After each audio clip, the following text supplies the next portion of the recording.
Saya mau jadi sharing nih ya, gara-garanya saya suka memulainya dengan segala sesuatu yang juga boleh mencerahkan pikiran ini dan juga sesama saya, supaya saya kira-kira tidak merasa cerah, yang lain enggak juga merasa buram gitu ya.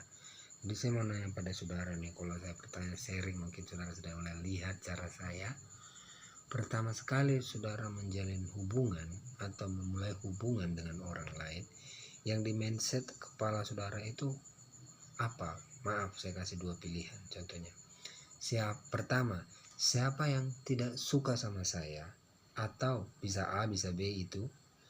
Yang kedua, siapa yang suka sama saya, juga bisa A bisa B. Maksud saya di sini, kalau misalnya kita tanya siapa yang pertama suka, yang kedua tidak, atau sebaliknya, apakah maksud kita di situ mempertanyakan hal itu? Mungkinkah pertama yang suka itu kita makin menyenangi, yang tidak suka itu kita makin tidak menyukai, atau kita netral, atau kita balik arah, yang tidak suka kita buat suka, atau yang suka jadi kita tidak sukai? Ini kan lucu ya, jadi imajinasi yang kurang baik sebenarnya. Tapi kalau kita tahu kita mau mulai dari mana, kita ingat kembali, sebenarnya gue ini orangnya menyenangi orang itu tidak suka, dan apa maksud saya, dan untuk apa gunanya, apa tujuannya. Nah, jadi saudara harus bisa mengonsep supaya nilai pikiran saudara itu semahal permata. Jangan sampai saudara itu dinilai orang seperti rumput, kayu kering, perak, emas, perunggu, ya, yang masih rendah istilahnya, padahal udah tinggi gitulah. Jadi arti kata kita di sini memahami siapa diri saya, siapa yang saudara hadapin, apakah saudara dia mengenal sepenuhnya atau samar, sedangkan pertanyaan saya saudara belum bisa jawab, apalagi mengetegaskan si itu begini, si itu begini, si itu begitu, si itu begini, si itu begini. Rasanya terlalu muluk-muluk. Nah, itu makanya saya sharingkan ini. Kalau boleh, pertanyaan ini menjadi dasar supaya kita jangan, maaf juga ya, jangan monoton. Misalnya kebiasaan kita nggak suka, jadi akhirnya kita jadi banyak musuh. Kedua, kebanyakan kita suka, kita lupa tiba-tiba ada musuh. Nah, jadi artinya juga menjadi sharing bagi kita untuk mengimbangin bagaimana kita menyikapi hidup kita dan memulainya dengan baik. Tapi bukan berarti semua yang kita lakukan itu jadi negatif. Tapi kalau bisa nggak suka itu, misalnya kita belajar kenapa dia nggak suka, atau jangan-jangan saya salah mental, pantesan saya kurang diberkati, kurang teman, bisa gitu alasannya. Baru jangan orangnya juga nggak tahu deh kalau dia itu nggak disukai, atau dia sedang membangun hal kayak gitu mungkin lebih buruk dari saya atau lebih ringan, hal-hal tidak suka itu. Baru itu yang pertama, berarti ada negatif, positif, atau ada gimana gitu ya. Sedangkan yang kedua, hal suka.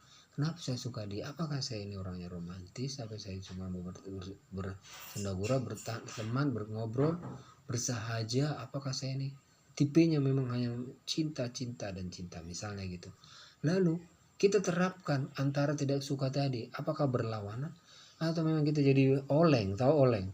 Ini mau suka mau enggak, jadi nggak punya keputusan, kayak orang cari jodoh nggak jadi jomblo.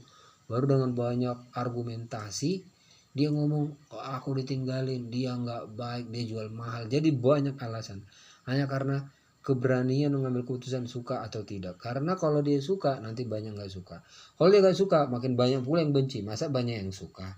Nah, kira-kira gitu. Nah, jadi tapi bahkan para motivator udah ngasih batasan, kita nggak bisa membuat orang semua menyenangkan hati semua orang. Nah, mungkin ada alasan dari situ, kita harus selalu mengambil positif.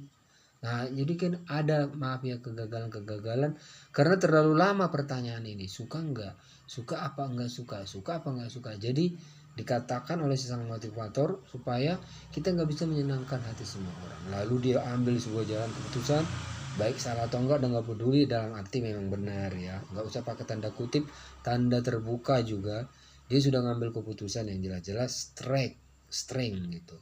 Nah, tapi itu kan, nah itulah, jadi di motivator juga kita nggak sepenuhnya disuruh puas, tapi disuruh ngambil keputusan, diberi semangat.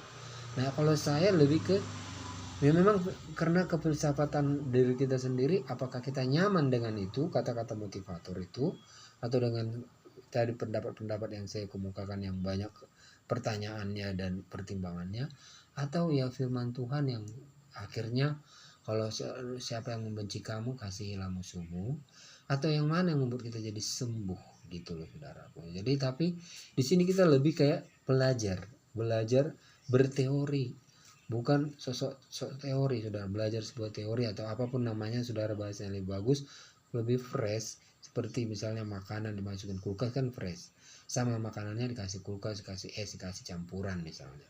Sama perkataan saya dengan perkataan teman yang lain, bahkan mungkin ada yang lebih bagus cara dia mengemas perkataan tentang suka tidak suka tadi, dan juga tentang ya kehidupan pergaulan kita, tentang motivator dan tentang firman Tuhan, ya kan.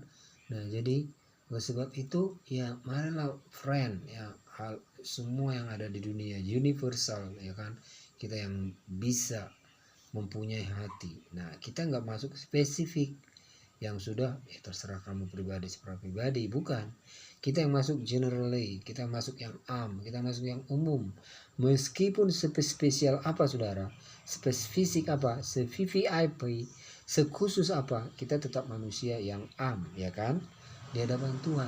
Walaupun miring sebelah pikiran kita, berat ke VVIP atau berat ke masyarakat bawah atau menengah, kita tetap sama saudaraku ya, diberi karunia untuk mengetahui segala sesuatu, baik privat, umum, marifat, pengetahuan, hikmat, segala macam. Jadi sampai ke sini saudara.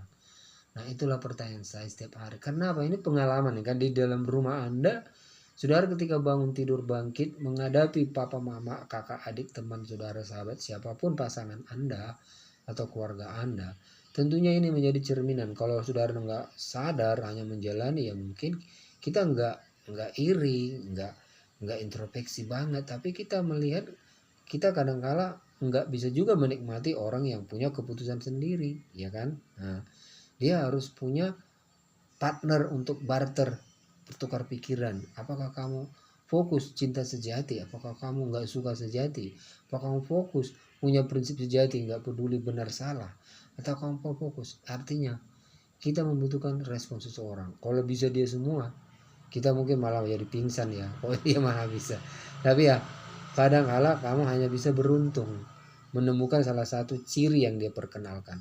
Bisa tidak suka, bisa apa salah nggak salah. Nah paling yang 3 ini ya. Selain itu kombinasi dari semuanya ya, enggak mikirin ketiga hal itu karena topiknya bukan ini, hal-hal lain. Seperti ngobrol basa-basi, apa kabar, di mana, gimana, berapa, keluargamu di mana, siapa, kamu udah nikah belum, anakmu berapa, udah punya anak belum, ada istri, suami, sekolah, kerja di mana, paling gitu-gitu.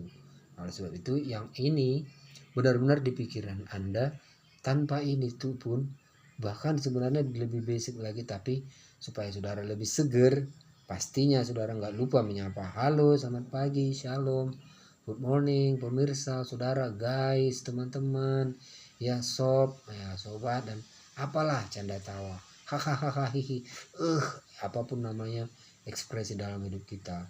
Kata-kata yang pasti jangan sampai kita hancur saudaraku gara-gara nggak terkendali, dan gara-gara orang pun yang kita ajak nggak bisa mengendalikan diri, malah kita aduh nggak terkendali.